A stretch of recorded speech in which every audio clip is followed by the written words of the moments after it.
رسول اللہ صلی اللہ علیہ وسلم کان یتعوذ بہن دبر الصلاۃ اللہم انی اعوذ بک من الجبن واعوذ بک من البخل واعوذ بک من ارذل العمر واعوذ بک من فتنة الدنیا وعذاب القبر رواہ البخاری۔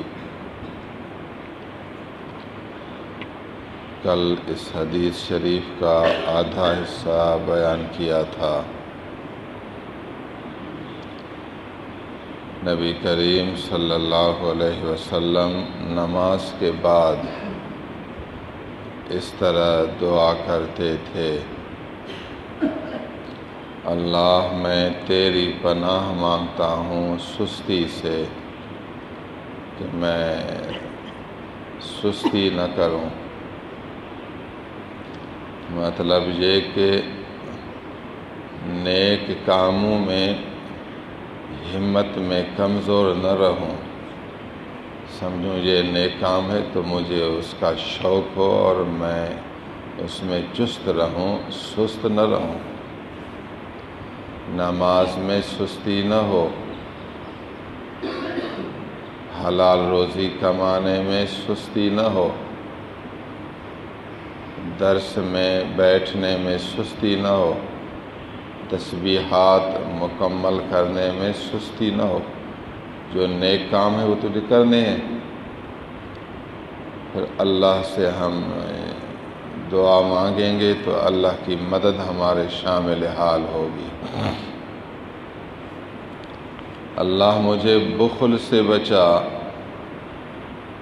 کہ میں مال کو صرف اپنے پاس رکھوں، میرا مال ہو، میری عزت ہو، صرف میرا نام ہو، وہ ہر چیز اپنے لیے چاہے، دوسروں کے لیے پسند نہ کرے، برداشت نہ کرے، اس کے اندر دوسروں کو دینے کی خواہش نہ ہو۔ اب یہ بخل ہے۔ کچھ ایسے لوگ ہوتے ہیں کہ اچھی بات بھی دوسروں کو بتا نہیں سکتے۔ اب ایک مسئلہ آپ کو پتہ ہے، بتاؤ، کہتے کیوں بتاؤں دوسروں کو؟ یہ بھی ایک نعمت ہے آپ کے پاس، آپ دوسروں تک پہنچاؤ۔ اتنے بخیل ہوتے ہیں کہ وہ اچھی بات بھی کسی کو نہیں بیان کر سکتے۔ نبی کریم صلی اللہ علیہ وسلم کا نام مبارک سنا تو اب حضور پر درود پڑھنا ہے۔ اتنا بخیل ہے کہ اب نام سنا اور درود بھی نہیں پڑھ سکتا۔ حدیث مبارک میں ایسے آدمی کو بخیل کہا گیا۔ گندی عادت ہے یہ، صرف اپنے لیے چاہے، دوسروں کے لیے نہیں۔ اے اللہ مجھے بخل سے بچا، اے اللہ ہمیں سستی سے بچا، اے اللہ ہمیں بخیلی سے بچا۔ ان دونوں پر میں نے کل کلام کیا تھا، اور آج دعا کا تیسرا حصہ ہے: وَأَعُوذُ بِكَ مِنْ أَرْذَلِ الْعُمُرِ۔ اے اللہ میں تیری پناہ مانگتا ہوں بہت زیادہ بڑھاپے سے۔ اللہ مجھے غیر کی محتاجی والی بڑھاپے سے محفوظ فرما۔ ایسی عمر نہ آئے، زندگی پر ایسا مرحلہ نہ آئے جو میں بالکل بیکارہ بن جاؤں، دوسروں پر بوجھ بن جاؤں۔ سبحان اللہ۔ ارذل العمر، عمر منا زندگی، ارذل منا بہت زیادہ رذیل۔ آدمی بوڑھا تو ہوتا ہے لیکن رذیل ہونا۔ اور پھر ارذل کو اسم تفضیل استعمال کیا، بہت زیادہ رذیل۔ یوں سمجھو زندگی کا ایک مرحلہ ہے رذیل اور دوسرا مرحلہ ہے ارذل۔ حضور نے یہاں ارذل استعمال فرمایا۔ ارذل العمر اس کو کہتے ہیں جس میں عقل کام ہی نہ کرے، عقل بالکل ختم ہے ابھی۔ اور بدن بھی کام نہ کرے، عضوے بھی کام نہ کریں اور عقل بھی کام نہ کرے۔ انسان کا باہر کا حصہ یہ بدن ہے، اس عضوے ہیں، اندر کا حصہ ہے دماغ، عقل کام کرے۔ عقل نے بھی کام چھوڑ دیا اور عضو نے بھی کام چھوڑ دیا، یہ ہے ارذل العمر۔ انسان دنیا میں آتا ہے اس مقصد کے لیے کہ وہ بدن سے اللہ کی عبادت کرے، یہ مقصد ہے۔ اس بدن سے لوگوں کی خدمت کرے، یہ دو کام ہیں بدن کے۔ انسان دنیا میں آتا ہے اس لیے کہ بدن سے دو کام کرے، ایک تو اللہ کی عبادت کرے، زبان ہے تلاوت کرے، سبحان اللہ پڑھے، امر بالمعروف کرے، رکوع کرے، سجدہ کرے، جس بھی رنگ میں کر سکے کرے، بدن سے کام کرے۔ نمبر دو، لوگوں کی خدمت کرے، کس کو زبان سے اچھا لفظ کہے، کس کو نصیحت کرے، کسی کو برائی سے بچائے، کس کی تعریف کرے، بیع و شراء کرے، دین لین کرے، ہاتھوں سے کسی پر رحمت کرے، کسی کا سامان اٹھا کر دے، پاؤں سے چلے پھرے کام کرے، حلال روزی کمائے۔ تو بدن سے یا تو اللہ کا حق ادا کرے گا یا انسانوں کا۔ جب دونوں حق ختم ہو گئے تو پھر زندگی کا فائدہ تو نہیں رہا، اب زندگی کا فائدہ تو نہیں۔ اللہ نے عقل دی اس لیے کہ عقل سے اللہ کی کائنات کو سوچے، مخلوقات، سبحان اللہ، واہ خدا تیری شان۔ عقل سے آدمی سوچتا ہے، اللہ کی صفتوں کو بھی سوچتا ہے عقل سے۔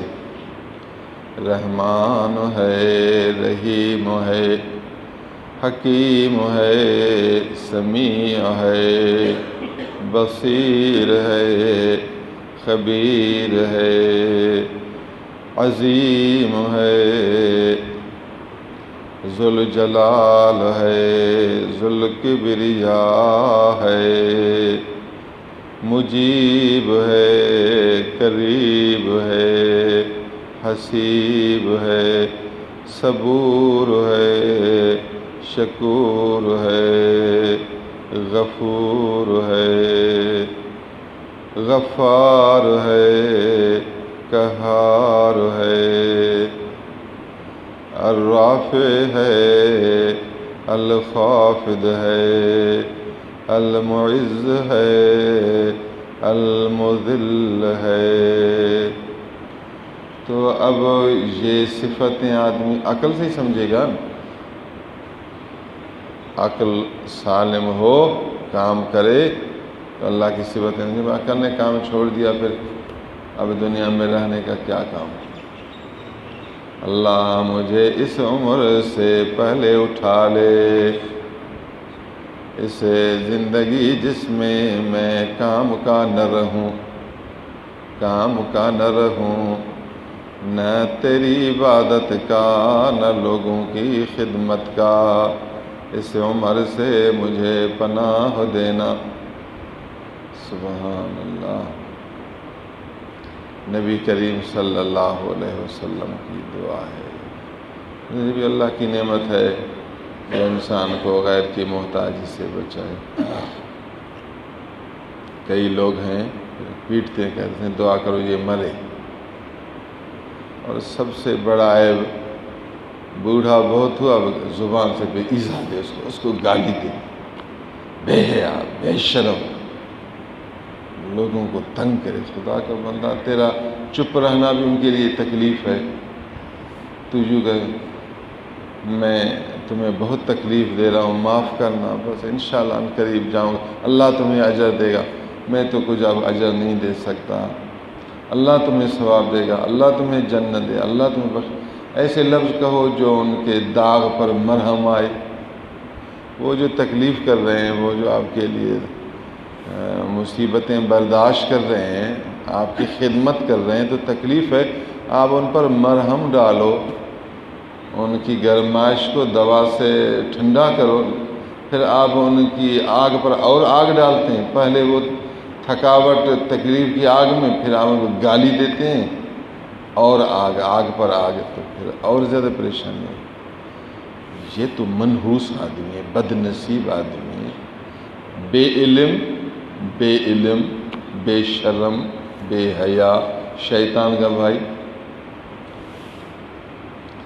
حضرت مجدد الف ثانی علیہ رحمہ کی آخری عمر مبارک، بابا کہتے مجھے معاف کرنا، آپ کو بہت تکلیف، بس اب دن تھوڑے ہیں، آزاد ہو جاؤ، غم نہ کرو، ابھی دن تھوڑے ہیں۔ تو ان کو ایسے لفظ کہتے تھے تاکہ ان کا دکھ ختم ہو۔ اللہ تمہیں بڑھائے، اللہ تمہیں جنت دے، بہت شرمندہ ہوں، میری وجہ سے تکلیف اٹھا، میں اس قابل نہیں، کیسے پیارے آدمی ہو، جنتی آدمی ہو، نیک وکار آدمی ہو، میں نکمے کی خدمت کرتے ہو۔ ایسے لفظ بولو، عاجزی کے لفظ بولو، دعائیں دیتے رہو تاکہ ان کو پریشانی نہ ہو۔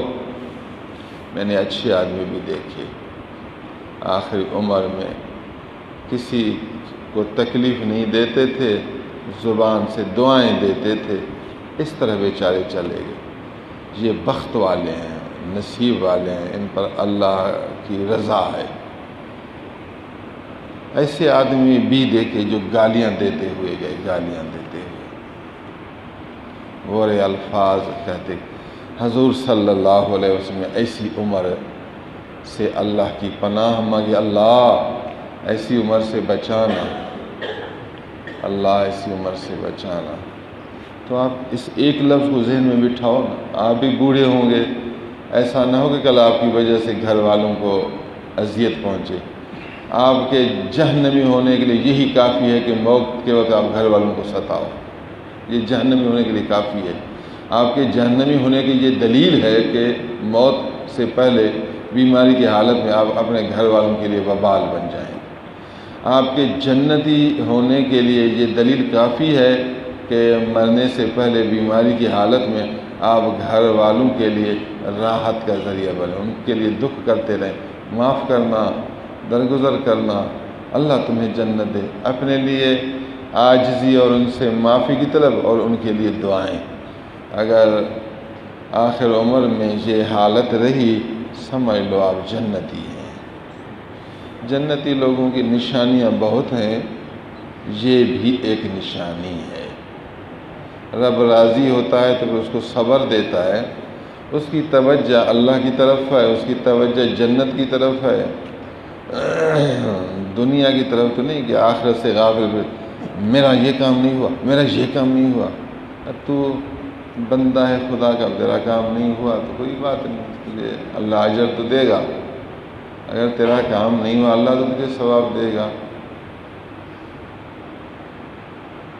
بلکہ اس آدمی کا درجہ زیادہ ہے جو آخر عمر میں اس کا کوئی مددگار نہ ہو اور وہ باصبر ہو، صبر والا ہو، کوئی مددگار نہ ہو، تو درجہ اور بڑھے گا۔ یہ تو پر صبر بھی تو کرے نا، صبر نہیں کرے گا تو پھر بے صبر کے ساتھ شیطان ہے۔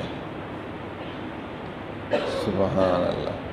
حضور صلی اللہ علیہ وسلم نے بڑھاپے کے آخری درجہ سے اللہ کی پناہ مانگی۔ کیوں مانگی؟ حالانکہ موت کی دعا کرنا تو حرام ہے، یہ موت کی دعا تو نہیں ہے۔ سوال ہو سکتا ہے کسی کو اشکال آئے گا کہ موت کی دعا کرنا تو حرام ہے، نبی نے فرمایا اللہ سے موت نہ مانگو، اور خود فرماتے ہیں کہ اللہ مجھے زیادہ بوڑھا نہ کرو۔ اب زیادہ بوڑھا نہ کرو تو مطلب موت دو نا، تو پھر یہ تو موت کی دعا ہو گئی۔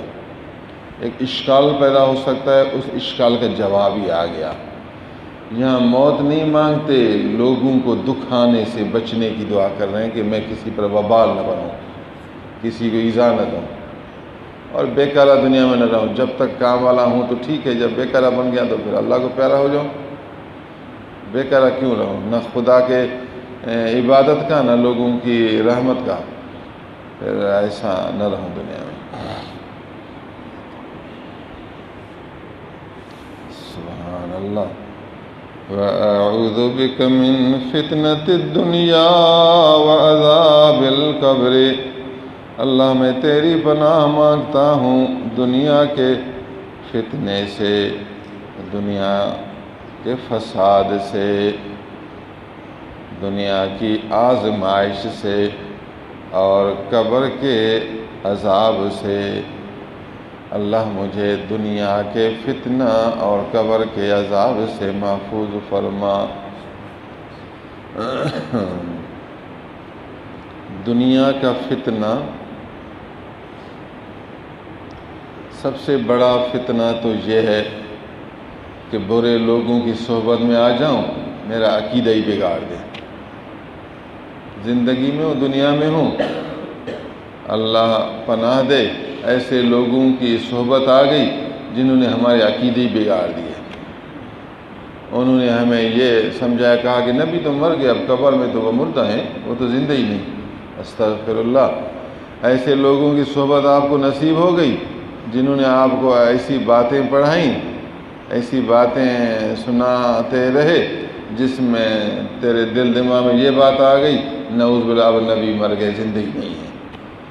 تو یہ دنیا کا بڑا فتنہ ہے، اب فتنے میں آ گئے، اب ہلاک ہو گئے۔ دعا کر، اللہ مجھے دنیا کے فتنے سے بچانا۔ دنیا میں بڑے بڑے فتنے آتے ہیں زندگی میں، دو زندگیاں، ایک دنیا اور دوسری زندگی آخرت۔ انسان کی دو زندگیاں ہیں بڑی، یا دنیا میں ہے یا آخرت میں ہے۔ تو دنیا کے فتنے سے، دنیا کا فتنہ سب سے بڑا یہ ہے مسیح دجال۔ دجال آئے گا اور کہے گا میں خدا ہوں اور اپنے کمالات دکھائے گا۔ تو یار کمال ہے، یہ تو مردوں کو بھی زندہ کرتا ہے، یہ تو ایک سیکنڈ میں بیج کو اگا کر اور میوے کرواتا ہے۔ حکم کیا تو بارش شروع۔ اللہ وہ ہے جو بارش برسائے، اور یہ تو بارش سیکنڈ میں برساتا ہے۔ تو خدا ہے نا، کتنا بڑا فتنہ ہے کہ آپ دجال کے دھوکہ میں آ گئے، عقیدہ ہی خراب ہو گیا، دجال کو خدا مان لیا۔ اللہ ہمیں دنیا کے فتنے سے بچا۔ دنیا کا سب سے بڑا فتنہ عقیدوں کا خراب ہونا ہے۔ دنیا میں کوئی ولی اللہ نہیں ہے، استغفر اللہ، دنیا میں ولی اللہ ہیں، سو عقیدہ یہ بن جائے کہ کوئی کرامت مرامت نہیں ہے، ہر چیز اللہ کے ہاتھ میں ہے، انسان سے کچھ بھی ظاہر نہیں ہوتا ہے، تو اللہ کے ہاتھ میں، انسان کے ہاتھ سے ظاہر ہوتا ہے۔ اللہ کا فضل، اللہ کا رحم، اللہ کا کرم، اللہ کا انعام اللہ کے نیک بندوں سے ظاہر ہوتا ہے، اس کی قدرت ہے اور اس کی فضیلت ہے۔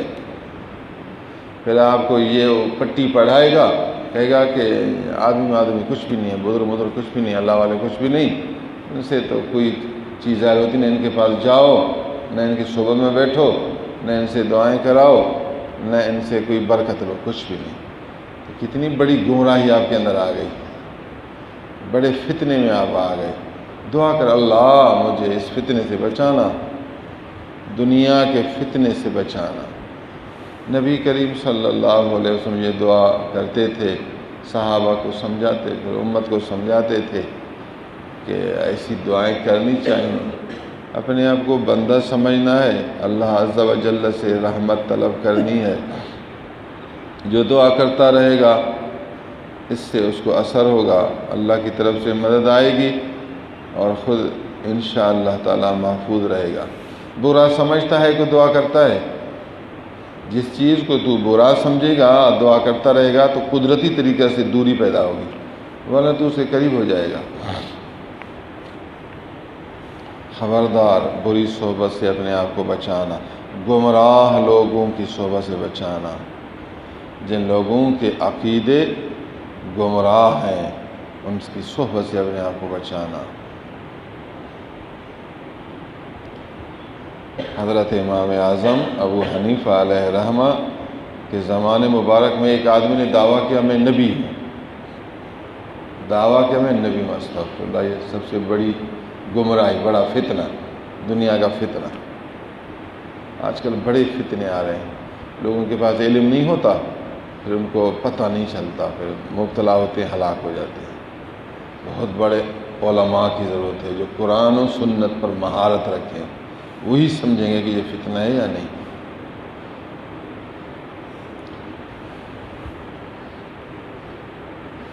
حضرت امام اعظم ابو حنیفہ کے سامنے اس کو لایا گیا۔ امام نے فرمایا کیا کہتا ہے؟ وہ کہتا میں نبی ہوں۔ آپ نے فرمایا تو جھوٹا ہے، تو نبی نہیں ہے۔ اس نے کہا میرے پاس دلیل ہے۔ اس مدعی نے کہا میرے پاس اپنی نبوت کی دلیل ہے۔ آپ نے فرمایا آپ اتنے جھوٹے ہیں کہ میں آپ سے دلیل بھی نہیں مانگتا، اور فتویٰ دیتا ہوں جو یوں کہے کہ دلیل دے وہ بھی کافر ہے۔ دلیل تجھ سے مانگنا اس بات کی نشانی ہے کہ نبوت کے آنے کو جائز سمجھتا ہے، اس لیے کہتے دلیل اگر دو تو پھر نبی ہوگے، کبھی نبی نہیں بنو گے۔ آپ سے دلیل مانگنا خود ناجائز ہے۔ جو شخص یوں کہے کہ دلیل دو اور دل میں یہ حال ہو کہ نبوت کا دوبارہ آنا ممکن ہے تو کافر ہو جائے گا۔ عالم تھے نا، صاف جواب دیا، دو ٹوک جواب دیا۔ اللہ ہمیں دنیا کے فتنے سے بچا اور قبر کے عذاب سے بچا۔ قبر کا عذاب بھی حق ہے، کافروں کے لیے، مسلمان گنہگاروں کے لیے۔ کافروں کے لیے تو عذاب ہے، لیکن مسلمان گنہگار ہے، گناہ اس کے زیادہ ہیں تو قبر کا عذاب ہو سکتا ہے۔ مزید اللہ مالک کے بے نیاز ہے، جو چاہے کرے۔ شرعی قواعد میں تو حق ہے۔ اللہ مجھے قبر کے عذاب سے محفوظ رکھ، تیری پناہ مانگتا ہوں عذاب قبر سے۔